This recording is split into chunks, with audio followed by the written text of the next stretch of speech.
Hello friends, நம்ம வீட்டுக்கிட்டே முட்டைக்கார அக்கா வந்து வீக்லி ட்வைஸ் வந்து கொடுப்பாங்க. செவ்வாய்க்கிழமையும் சனிக்கிழமையும் வருவாங்க. நான் நேற்று வாங்கியிருந்தேன், எடுத்து அடுக்கி வைக்காமல் இருந்துச்சு. சரின்னு முட்டை பேஸ்கெட்டில் எடுத்து அடுக்கி வச்சுட்டேன். அப்படியே இந்த வாரத்துக்கு தேவையான காய்கறியெல்லாம் வாங்கிட்டு வந்ததை எடுத்து வைக்காமல் இருந்துச்சு. அதையும் அதோட பேஸ்கெட்லாம் க்ளீன் பண்ணிவிட்டு அடியில் டிஷ்யூ பேப்பர் போட்டு எடுத்து வச்சாக்கா கொஞ்ச நாளைக்கு வேஸ்ட் ஆகாமல் இருக்கும்.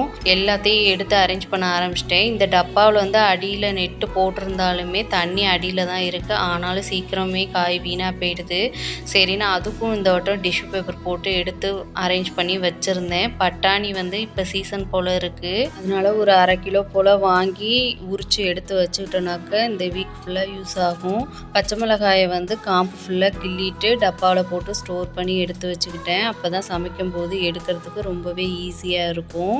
சின்ன குட்டி மாங்காய் ஒன்றும் வாங்கிட்டு வர சொல்லியிருந்தேன், சாம்பார் வைக்கலான்னு சொல்லிட்டு எல்லாத்தையும் எடுத்து ஃப்ரிட்ஜில் வச்சுட்டு ஒரு வீடியோவில் பார்க்கலாம். பாய்.